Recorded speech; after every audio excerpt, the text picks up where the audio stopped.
So இப்போ நீங்கள் ஒரு சாஃப்ட்வேர் டெவலப்பர்னா நீங்கள் ஒரு ப்ரோக்ராம் எழுதியிருப்பீங்க.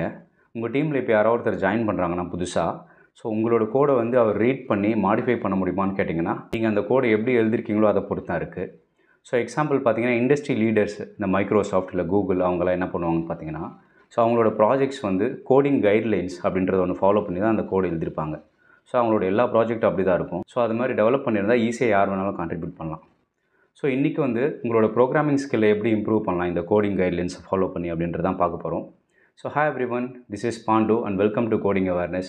இன்னும் நீங்கள் கோடிங் அவேர்னஸ் சேனலை சப்ஸ்கிரைப் பண்ணலன்னா சப்ஸ்கிரைப் பண்ணுங்கள். கூடவே அந்த பெல் ஐக்கானை ப்ரெஸ் பண்ணுங்கள். அப்போ தான் நான் எவ்ரி வீக் அப்லோட் பண்ணுற வீடியோ உங்களுக்கு நோட்டிஃபிகேஷன் வரும். ஸோ வாங்க வீடியோக்குள்ளே போகலாம். ஸோ இன்றைக்கி நாம் ஒரு 5 கோடிங் கைட்லைன்ஸை வச்சு நம்மளோட ப்ரோக்ராமிங் ஸ்கில்லை எப்படி இம்ப்ரூவ் பண்ணலான்றது தான் பார்க்க போகிறோம். ஸோ ஃபஸ்ட் ஒன் பார்த்தீங்கன்னா, write readable and maintainable code. So அப்படின்னா நம்மளோட கோடு வந்து படிக்கிறதுக்கு ஈஸியாக இருக்கணும் புதுசாக வர டெவலப்பருக்கு. ஸோ அப்போ என்ன பண்ணணும்னா, நம்ம வந்து வேரியபிள் எழுதுவோம், ஃபங்க்ஷன்ஸ் எழுதுவோம், ப்ளஸ் கிளாஸஸ் எழுதுவோம். ஸோ அது மாதிரி ஒவ்வொரு நேமிங்கும் வந்து கிளியராக இருக்கணும். ஸோ மற்றவங்க வந்து படிக்கும்போது அது யூஸ்ஃபுல்லாக இருக்கணும். ஸோ கிளியராகவும் இருக்கணும். ஸோ அது நெக்ஸ்ட் வந்து பார்த்திங்கன்னா, அந்த ஃபார்மேட்டிங் அந்த இன்டென்டேஷன் சொல்லுவோம். ஸோ அது வந்து ப்ராப்பராக இருக்கணும், அந்த ஸ்பேஸிங் எல்லாமே. ஸோ இதுக்கு வந்து பார்த்திங்கன்னா, நம்ம எதாவது ப்ளக்இன் யூஸ் பண்ணலாம். ஸோ ஆட்டோமேட்டிக்காக அது ஃபார்மேட் பண்ணிவிடும். இல்லை ஏதாவது ஷார்ட்கட்ஸ் இருக்கும் சில ஐடியில், அதை யூஸ் பண்ணிக்கலாம். ஸோ அடுத்து வந்து பார்த்திங்கன்னா, ஆக்சுவலாக செல்ஃப் எக்ஸ்ப்ளனேட்டரியாக இருக்கணும். ஸோ அதுவாக எக்ஸ்பிளைன் பண்ணணும் ஒரு கோடை. எக்ஸாம்பிள் நீங்கள் ஒரு ஃபங்க்ஷன் நேம் வைக்கிறீங்க அப்படின்னா, ஸோ ஆர்டர் ப்ராடக்ட் அது மாதிரி வைக்கணும். ஆர்டர் அப்படின்னு வச்சோன்னா அது யாருக்கும் புரியாது. ஸோ அந்த கோடே வந்து அதுவாக எக்ஸ்பிளைன் பண்ணுற மாதிரி இருக்கணும் புதுசாக வர டெவலப்பருக்கு. ஸோ செகண்ட் பார்த்தீங்கன்னா, ட்ரை மெத்தட்னு சொல்லுவாங்க. So don't repeat your self அப்படின்னா, ஸோ அதோட கைட்லைன்ஸ் என்னென்னு பார்த்தோன்னா, ஸோ நம்ம ஒரு ஃபங்க்ஷன் எழுதுகிறோம், அதில் மல்டிபிள் பிளேஸில் அதையே நம்ம ரிப்பீட் பண்ணுறதுக்கு பதிலாக, ஸோ அதை வந்து ரீயூசபிளாக மாற்றிட்டு அந்த ஃபங்க்ஷனோ இல்லை ஒரு மாடியூலையோ ரீயூசபிளாக மாற்றிட்டு அதை எழுதலாம். ஸோ நெக்ஸ்ட் பார்த்தோன்னா, ஒரு காம்ப்ளெக்ஸாக போயிட்டுருக்கு ஒரு அல்காரிதமோ இல்லை ஒரு ப்ரோக்ராமோ வந்து ரொம்ப காம்ப்ளெக்ஸாக போகுதுன்னா, அதை பிரேக் டவுன் பண்ணி ஸோ அதை சின்ன சின்ன பீஸாக மாற்றி அதை ரீயூசபிளாக மாற்றலாம்.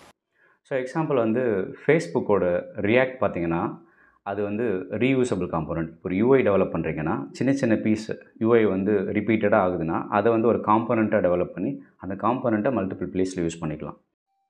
ஸோ தேர்ட் பார்த்தோன்னா, பெர்ஃபார்மன்ஸ் அண்ட் ஸ்கேலபிலிட்டி. ஸோ இப்போ நம்ம ஒரு அப்ளிகேஷன் ஸ்டார்ட் பண்ணும்போது ஈஸியாக ஸ்டார்ட் பண்ணிவிடுவோம். ஸோ அதோட பெர்ஃபார்மன்ஸும் அப்புறம் வந்து அது ஸ்கேல் ஆகும்போது, ஸோ அதில் வந்து மல்டிபிள் ஃபீச்சர்ஸ் நம்ம ஆட் பண்ணுறோம் அப்படின்னா, ஸோ அது எப்படி ஸ்கேல் ஆகிறதுக்கான ப்ராப்பராக அதை ஃபாலோ பண்ணணும். ஸோ எக்ஸாம்பிள் வந்து ஆங்குலர் டெவலப் பண்ணுறீங்க அப்படின்னா, ஸோ அதில் வந்து டேட்டா ஹேண்ட்லிங்கோ இந்த சேஞ்ச் ரிடக்ஷன் சொல்லுவாங்க. ஸோ அப்படின்னா எப்போப்பெல்லாம் அந்த டேட்டா சேஞ்ச் ஆகுது அதை ப்ராப்பராக ஹேண்டில் பண்ணணும். அதுக்கடுத்து பார்த்திங்கன்னா, ஏபிஐ கால்ஸு. ஸோ ஃப்ரண்ட் எண்ட்லேருந்து ஏபிஐ போகும். ஸோ அந்த ஏபிஐ கால்ஸ் வந்து அடிக்கடி சேஞ்ச் ஆகாது அப்படின்னா, அதை நம்ம கேஷிங் ஸ்ட்ராட்டஜி யூஸ் பண்ணலாம். ஸோ ஒன்ஸ் அதை எடுத்துட்டோன்னா, ஸோ அது கொஞ்சம் நேரம் அதை அப்படியே யூஸ் பண்ணலாம். ஸோ ஆக்சுவலாக ஜிமெயிலில் பார்த்திங்கன்னா ஆங்குலர் தான் யூஸ் பண்ணுறாங்க. ஸோ அது வந்து ஆக்சுவலாக ஒரு ஸ்கேலபிள் அப்ளிகேஷன் தான் அது. ஸோ ஜிமெயில்ன்றது. ஸோ ரைட் சைடில் பார்த்திங்கன்னா ஒரு கேலண்டர் பார்க்கலாம், உங்களோட மெயில் பார்க்கலாம். ஸோ அவங்க வந்து பார்த்திங்கன்னா இந்த ஆங்குலரோட சேஞ்ச் ரிடக்ஷனை ப்ராப்பராக யூஸ் பண்ணியிருக்காங்க. ஸோ ஃபோர்த்து பார்த்திங்கன்னா, கிட் வெர்ஷன் கண்ட்ரோல். ஸோ யூஸ்வலாக பார்த்திங்கன்னா அந்த வெர்ஷன் கண்ட்ரோல் யூஸ் பண்ணுறது ரொம்ப இம்பார்ட்டன்ட். ஸோ அதை வச்சு தான் நம்மளோட கோட் ஹிஸ்ட்ரி வந்து தெரியும். ஸோ அதுக்கு பார்த்திங்கன்னா நம்ம என்ன பண்ணோம்னா, ப்ராப்பராக வந்து ஃபீச்சர் பிரான்ச் வச்சுருக்கணும். அதுக்கப்புறம் புல் ரிக்வெஸ்ட் ரைஸ் பண்ணி தான் அந்த கோட் ரிவ்யூ பண்ணணும், ப்ளஸ் மர்ஜ் பண்ணணும். ஸோ அதுக்கு ஒவ்வொரு சேஞ்சுக்கும் நம்ம என்ன பண்ணுவோம்னா, அந்த கமிட் மெசேஜ் எழுதுவோம். ஸோ அந்த கமிட் மெசேஜ் வந்து கிளியராகவும் டிஸ்கிரிப்டிவாகவும் எழுதுனா, ஸோ வரவங்களுக்கு வந்து ஈஸியாக ஒவ்வொரு கமிட்டும் ஏன் நடந்தது, ஸோ என்ன பண்ணாங்கன்றது கிளியராக புரியும். ஸோ அதே மாதிரி வந்து மெர்ஜ் பண்ணணும் யூஸ்வலாக அந்த மெயின் பிரான்ச்சோட. ஸோ அதை வந்து ஃப்ரீக்வெண்ட்டாக அந்த மெர்ஜ் பண்ணால் தான் அந்த கான்ஃப்ளிக்ட்லாம் ஈஸியாக ரிசால்வ் பண்ண முடியும். ஸோ அதை வந்து ரெகுலராக பண்ணிகிட்டு இருந்தீங்கன்னா, ஸோ நம்ம கோட் வந்து க்ளீனாக அந்த வெர்ஷன் கண்ட்ரோல் சிஸ்டமில் இருக்கும். ஸோ யூஸ்வலாக பார்த்திங்கன்னா, இந்த மைக்ரோசாஃப்ட் என்ன பண்ணுவாங்கன்னு பார்த்தோன்னா, அவங்களோட ஓப்பன் சோர்ஸ் ப்ராஜெக்ட் வந்து இந்த விஎஸ் கோட். ஸோ அதுக்கு வந்து ப்ராப்பராக இது மாதிரி மல்டிபிள் டெவலப்பர்ஸ் கான்ட்ரிபியூட் பண்ணுவாங்க. ஸோ அவங்க வந்து அதோட ஸ்ட்ரக்சர் பார்த்திங்கன்னா ப்ராப்பராக கமிட் மெசேஜ் போட்டு அந்த ஸ்ட்ரக்சர்டாக வச்சுருக்கிறதால ஸோ எல்லாராலும் ஈஸியாக கான்ட்ரிபியூட் பண்ண முடியுது. ஸோ ஃபிஃப்த்து பார்த்தோன்னா, செக்யூர் யுவர் கோட். ஸோ நம்மளோட கோட் பேஸில் பார்த்திங்கன்னா சென்சிட்டிவ் இன்ஃபர்மேஷன் இருக்கக்கூடாது. ஸோ அதுக்கு என்ன பண்ணணும்னு பார்த்திங்கன்னா, ஸோ என்விரான்மெண்ட் வேரியபிள் யூஸ் பண்ணி ஸோ அதில் ஸ்டோர் பண்ணி வைக்கணும். ஸோ அதுக்கப்புறம் பார்த்திங்கன்னா இந்த எஸ்டிடிபி இருக்கும். ஸோ அதை விட்டுட்டு நம்ம HTTPS யூஸ் பண்ணணும். அப்படின்னா SSLன்னு அர்த்தம். ஸோ செக்யூர் வேல வந்து கம்யூனிகேஷன் நடக்கும் கிளைண்ட்டுக்கும் சர்வருக்கும். ஸோ இது மாதிரி யூஸ் பண்ணணும். ஸோ அதுக்கப்புறம் பார்த்திங்கன்னா, யூசர்கிட்டருந்து வாங்குகிற இன்புட்டை வேலிடேட் பண்ணணும். நெக்ஸ்ட் வந்து சானிடைஸ் பண்ணணும்.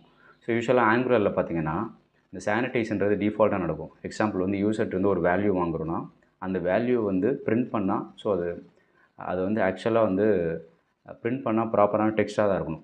ஸோ ஆங்குலர் என்ன பண்ணணும்னு பார்த்திங்கன்னா, பை டிஃபால்ட்டாக அது வந்து சானிடைஸ் பண்ணி தான் நமக்கு அந்த வேல்யூ கொடுக்கும். So most of the companies என்ன பண்ணுவாங்கன்னு பார்த்திங்கன்னா, இந்த OSAPனு ஒன்று இருக்குது. ஸோ அதோட அது வந்து செக்யூரிட்டி கைட்லைன்ஸ். ஸோ அதை ஃபாலோ பண்ணி தான் எக்ஸாம்பிள் இந்த பேமெண்ட் கேட்வேவோ இல்லை இ-காமர்ஸ் ரிலேட்டட் அப்ளிகேஷன்லாம் டெவலப் பண்ணுவாங்க. ஸோ அடிஷ்னலாக பார்த்தோன்னா இப்போலாம் நம்ம வந்து ஏஐ அசிஸ்டன்ட் வச்சு தான் கோடிங் எழுதுவோம். உங்களோட ப்ராம்ப்ட்டை வந்து இந்த மாதிரி கைட்லைன்ஸை இன்க்ளூட் பண்ணி ஸோ உங்களுக்கு என்ன மாதிரி கைட்லைன்ஸ் வேணும் அப்படின்றத ப்ராம்ப்ட்டில் கொடுத்தீங்கன்னா ஸோ ப்ராப்பராக உங்களுக்கு கோடு ஜென்ரேட் ஆகி கொடுக்கும். ஸோ கடைசியாக பார்த்தோன்னா emotion management. So emotion management ஏன் இம்பார்ட்டன்ட்னு பார்த்தோன்னா ஸோ எந்த ஒரு ஒர்க்லேயும் நமக்கு வந்து ஆக்சுவலாக இந்த எமோஷன்ஸை மேனேஜ் பண்ணுறது ரொம்ப இம்பார்ட்டன்ட். ஸோ ஏன்னா இந்த ஒர்க் பண்ணும்போது நம்மளோட எமோஷன்ஸ் வந்து மல்டிபிள் எமோஷன்ஸ் வரும். ஸோ அது வந்து ஒரு ஸ்ட்ரெஸ்ஸாக மாறும். ஸோ அதை மேனேஜ் பண்ணுறது எப்படின்னா ஆக்சுவலாக வந்து செல்ஃப் அவேர்னஸ். ஸோ அதுதான் ஃபஸ்ட்டு. ஸோ நம்ம வந்து எப்படி ஃபீல் பண்ணுறோம், என்ன மாதிரி எமோஷன் வருதுன்ற அவேர்னஸ் நமக்கு வேணும் ஃபஸ்ட்டு. ஸோ செகண்ட் வந்து பார்த்திங்கன்னா மைண்ட்ஃபுல்னஸ். ஸோ மைண்ட்ஃபுல்னஸ்ன்றது லாஸ்ட் வீடியோவில் கூட போட்டிருப்போம். ஸோ எக்ஸாம்பிள் வந்து ப்ராப்பராக பிரேக் எடுக்கிறது, ஸோ ப்ராப்பராக நம்ம அந்த டைமில் இருக்கிறது, ஸோ என்ன பண்ணுறோன்றதை நம்ம திங்க் பண்ணி பண்ணுறது. ஸோ அதுக்கப்புறம் பார்த்திங்கன்னா ப்ராப்பராக கம்யூனிகேட் பண்ணுறது வித்தின் டீமுக்குள்ளே வந்து. ஸோ நம்ம அந்த ஓப்பன் கம்யூனிகேஷன் இருந்தாலே பார்த்திங்கன்னா ஸோ ஒரு சப்போர்ட் இருக்கும். ஸோ நம்மளும் அவங்களுக்கு சப்போர்ட் பண்ணலாம். யூஸ்வலாக பார்த்திங்கன்னா இப்போ இருக்க கார்ப்பரேட்ஸ்லாம் பார்த்திங்கன்னா இந்த வெல்னஸ் ப்ரோக்ராம்னு இருக்குது. ஸோ இந்த மாதிரி எமோஷனல் மேனேஜ் பண்ணுறதுக்கு ஆக்சுவலாக கூகுள், மைக்ரோசாஃப்ட் மாதிரியான கம்பெனிலாம் பார்த்திங்கன்னா இந்த வெல்னஸ் ப்ரோக்ராம்னே ஸ்பெஷலாக இருக்குது அவங்களோட எம்ப்ளாயீஸ்க்கு.